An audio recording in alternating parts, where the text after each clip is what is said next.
Hello, I'm Dustin Pickering, Editor-in-Chief of Harbinger Asylum. We recently released our farewell edition, and we have one more farewell edition this year, later in the year, to release.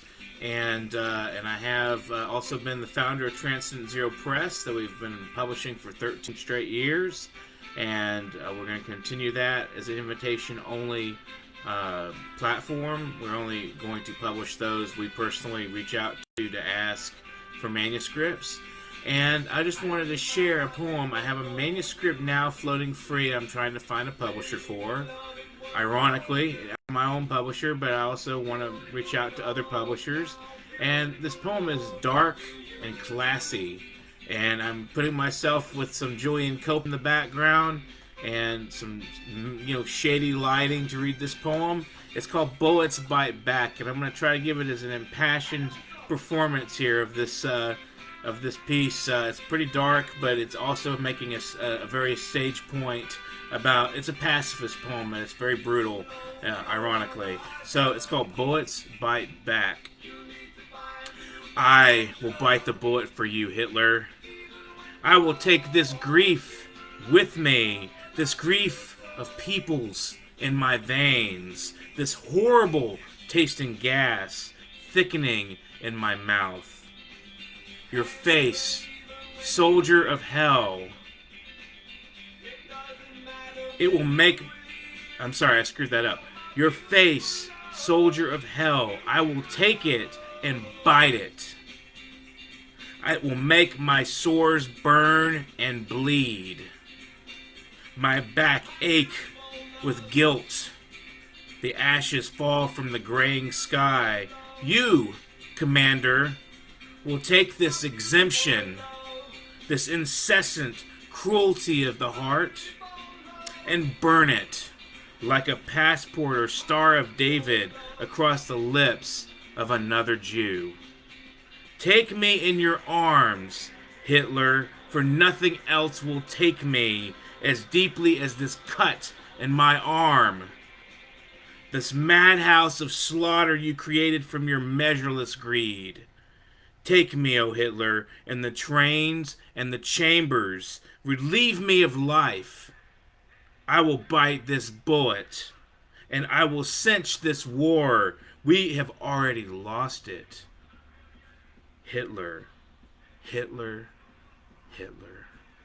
Thank you. And now the discussion of the poem has to follow. I have to explain myself. It's pretty dark, as I called it, dark and classy.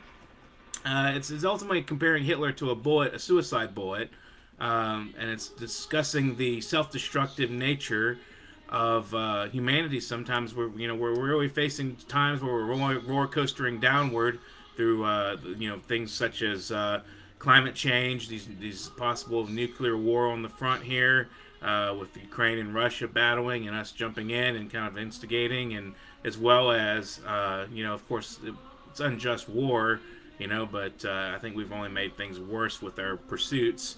I'm really not sure what to think of it. I really don't know. I've listened to a lot of perspectives on that. But of course, these are self-destructive behaviors that humanity participates in, and I'm referring back, comparing the whole frame to suicide. That's why I've got Julian Cope's Peggy Suicide playing in the background. I don't know if you can hear it, but if you can, it's a wonderful album called Peggy Suicide by the pop star Julian Cope. It's a solo album of his, very creative.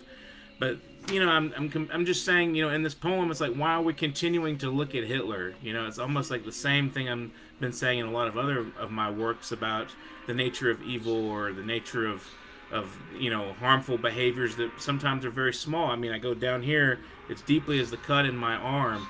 So I'm literally comparing self-destructive behaviors, war being one, and sometimes suicide also being one, and other forms of self-destructive behavior that come from oppressive tendencies that we bring on ourselves, collectively speaking.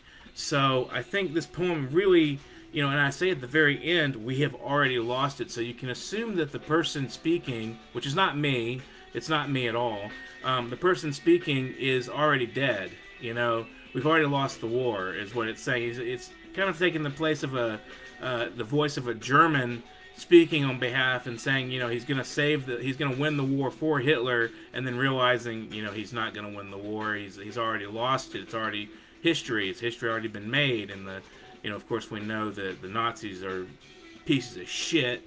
They really are, and they just don't deserve the attention they get, and that's not really the point of the poem, but it's my feelings of the matter. White supremacy goes down the toilet for me. But yes, this poem is about humanity's self-destructive nature that happens in different ways. I just decided Hitler was a good voice for that, and it comes from a great song by Live. There's a band called Live that I get the idea of using Hitler as a kind of archetype, quote unquote, for evil, from some songs that Live has had, where he says something to the effect of, Ed Kowalczyk, the name of the singer in the song, says, "Hitler, I worshipped myself and you forever," and something to that effect. And I thought that was kind of interesting way of approaching your own demons. And I kind of say in here also that it'll make my sores burn and bleed, etc., etc. There's a lot of quotes or phrases in here where it's personal. It's like it's a battle within everybody. So, and we have to. It's not really humanizing Hitler. I didn't do that. If that's what you get from it, it's not what I intended. Hitler is an archetype in this.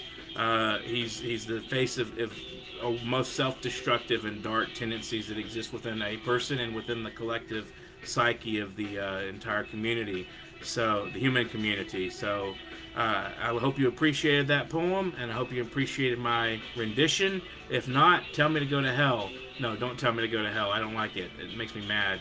But do leave some comments if you like it, and if you know a publisher that'll take this. It's actually a poem.